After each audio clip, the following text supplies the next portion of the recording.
بل ولدى هوكينج بشارة سارة لليائسين من الحياة على كوكب الأرض بل وفي هذا الكون كله.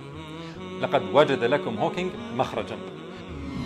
سموا أصنامهم بالعزى ومنات وهبل، وعند التحقيق تجدها أسماء بلا مسميات وقشورا بلا حقائق، فلا عزة للعزى ولا بمنات تتحقق الأمنيات، وما عند هبل إلا الهبل. وعلى خطى جاهلي الأصنام صار داروين وأتباعه من بعده يسيرون، أسماء رنانة وفحوى مضحكة.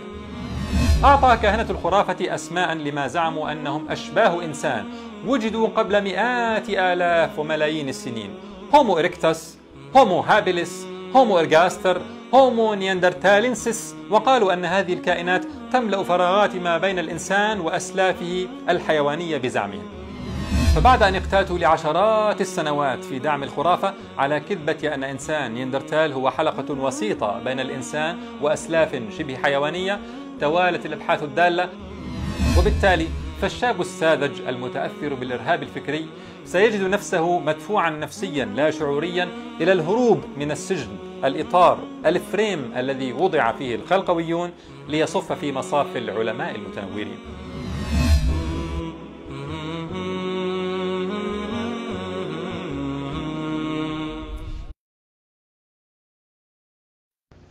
اقرأ لو سمحت.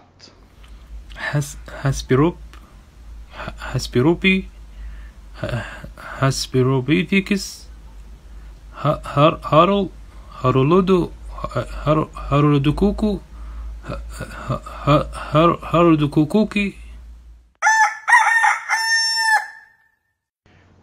كوكوكوكي اسمه هسبيروبيثيكاس هارولد كوكياي. مش عارف تتهجى الاسم وجاي تناقش النظرية يا جاهل. هذا هو الاسم العلمي لإنسان نبراسكا.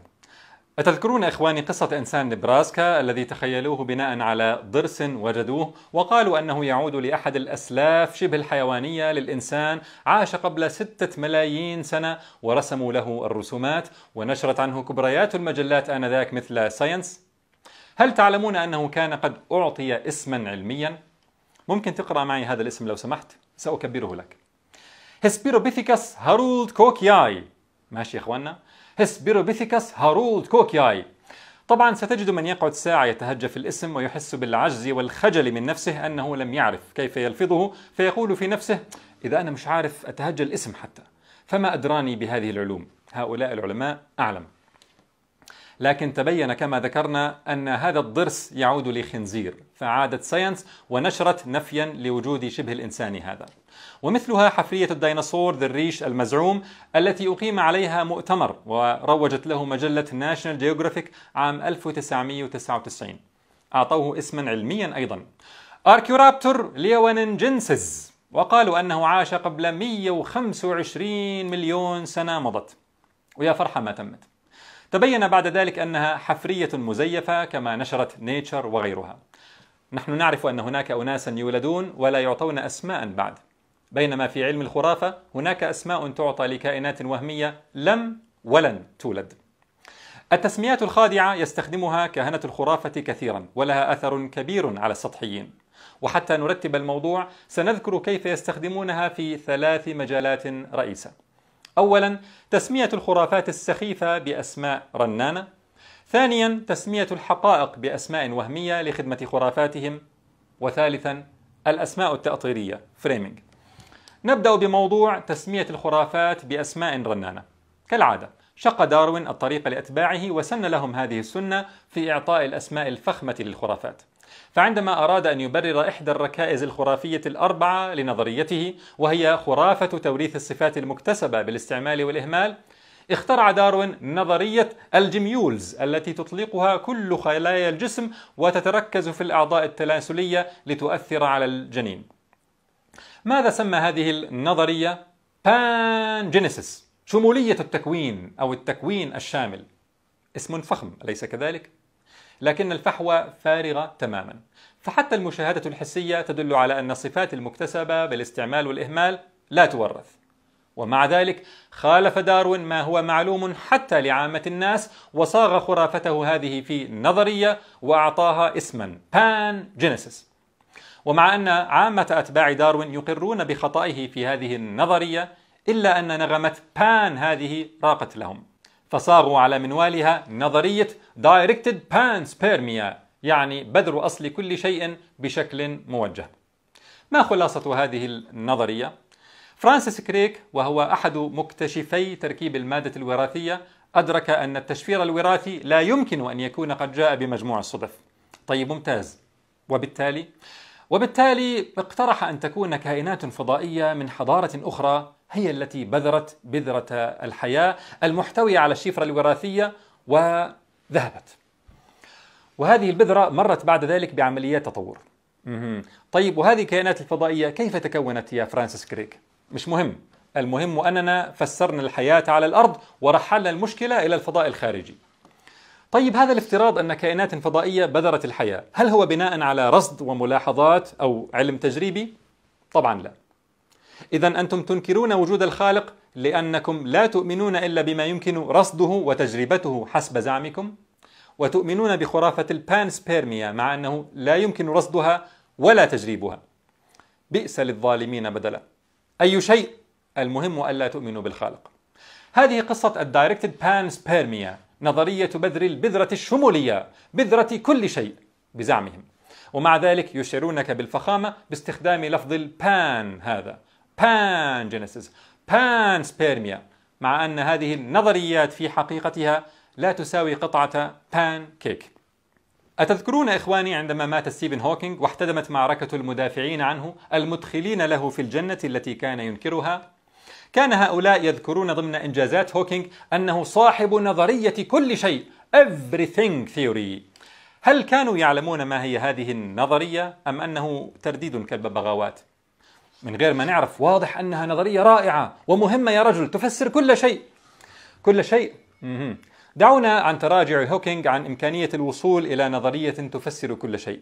ماذا كانت خلاصة نظرية كل شيء هذه حين اقترحها هوكينج؟ وضحها في كتابه التصميم العظيم، حيث بنى هوكينج على تفسير داروين لوجود الكائنات الحية دون حاجة لخالق في زعمه، فاستنتج أنه يمكن تفسير الكون دون حاجة لخالق. كيف يا هوكينج؟ قال لك بفضل قانون الجاذبية، فإن الكون خلق نفسه من جسيم صغير جدا جدا. مع مرور السنوات ظل تقدير الحسابات الفيزيائية لحجم هذا الجسيم يصغر شيئا فشيئا، ثم انتهى هوكينج أنه بفضل قانون الجاذبية فإن الكون خلق نفسه من لا شيء، لا جسيم صغير ولا حاجة. وبعبارته because there is law of gravity the universe can and will create itself from nothing. وزعم هوكينج أنه أجرى الحسابات اللازمة للتوفيق بين الثوابت الكونية ضمن هذا التصور باستخدام الام ثيوري. وهكذا يتحول القانون على الطريقة الهوكينجية من وصف لفعل فاعل مريد مختار إلى فاعل هو بنفسه.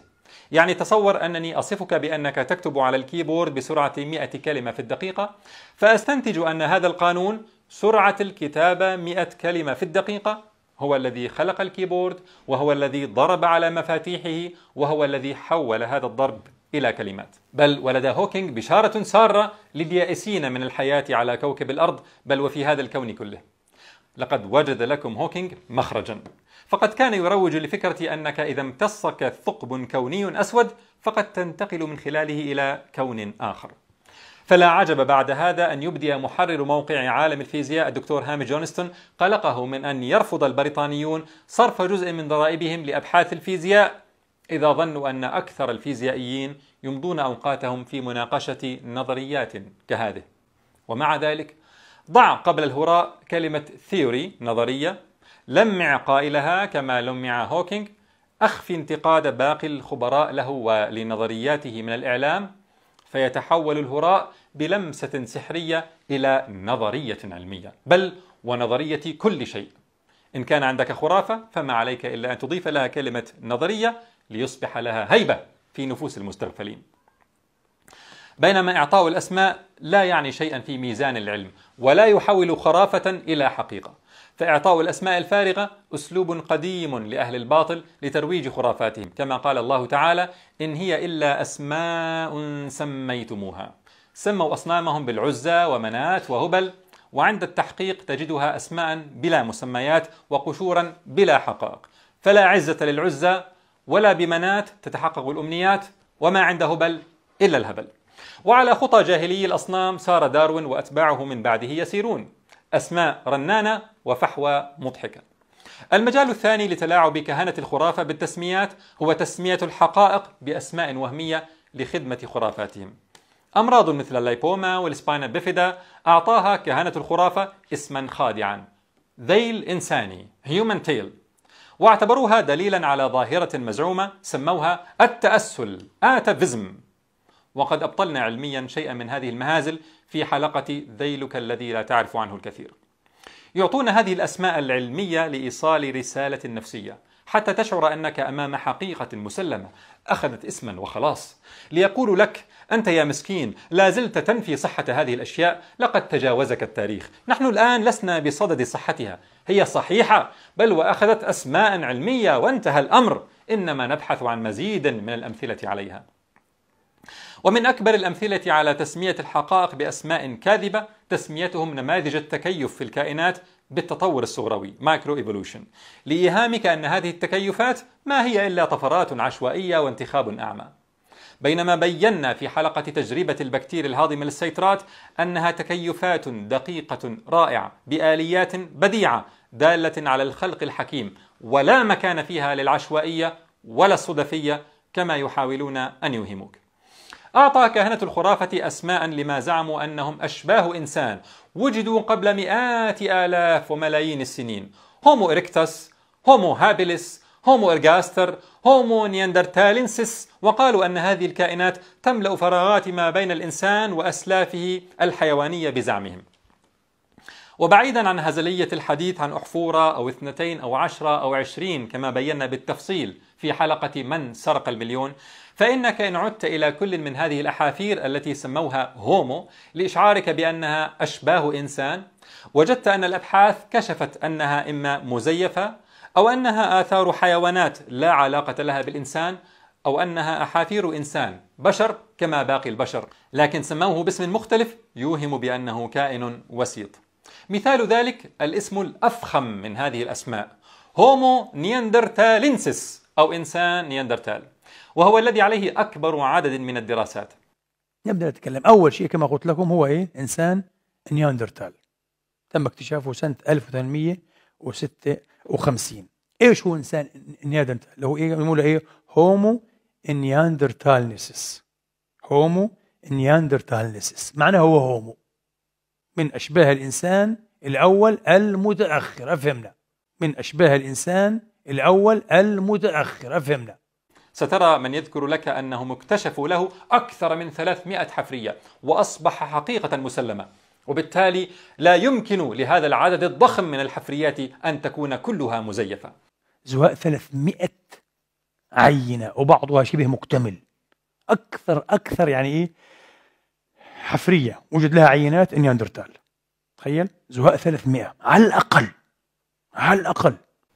لاحظ أخي، من أساليب التضليل تغيير موضوع النقاش، ينقلون ساحة الخلاف إلى غير ما نكذبهم أو نخطئهم فيه. فنحن لم نقل أن كل الحفريات مزيفة، بل نكذب تفسير كثير منها. حتى لو اكتشفوا 300 و3000 و3 ملايين حفرية للنياندرتال فإن ذلك لا يدعم خرافتهم في شيء.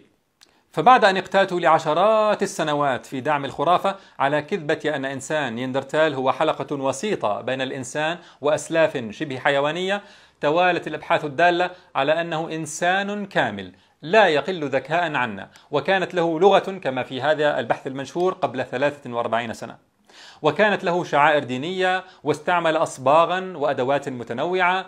ومن أفضل الأبحاث في ذلك هذه الدراسة الشاملة المنشورة قبل 4 سنوات، وفيها مراجعة شاملة ل151 بحثا عن النياندرتال، أثبتت أنهم بشر كالبشر لا يقلون عنا في شيء، وأصبحت هذه حقيقة مسلمة كما نشرت الجارديان البريطانية وغيرها.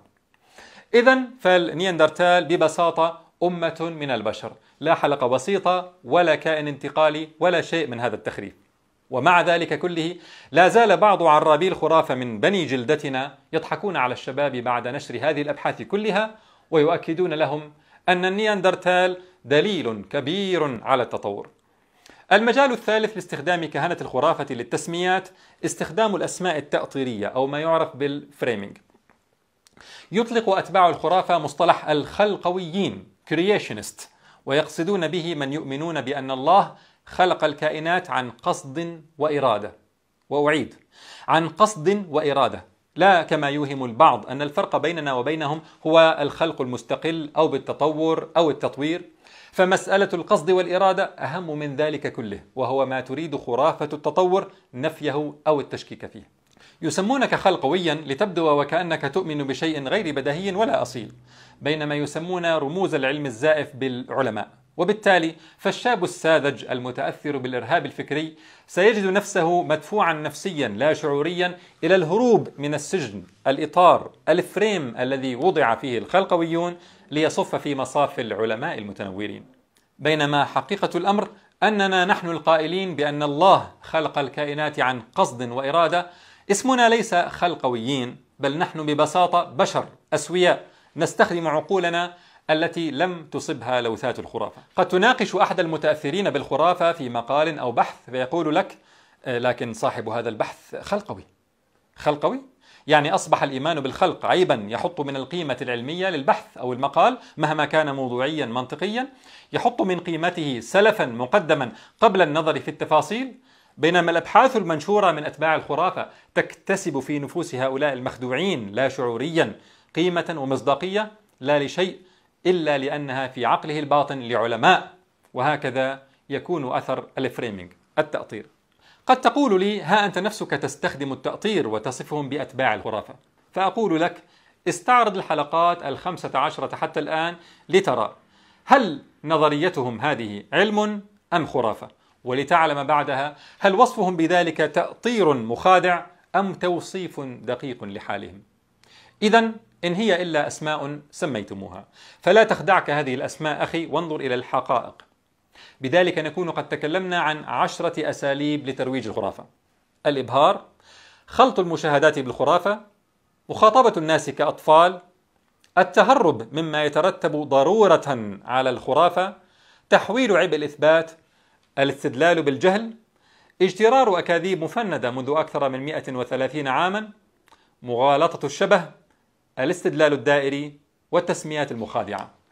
في الحلقة القادمة نتكلم بإذن الله عن أسلوب تحويل الأدلة الهادمة إلى داعمة تحت عنوان كل الطرق تؤدي إلى الخرافة. فتابعوا معنا، والسلام عليكم ورحمة الله.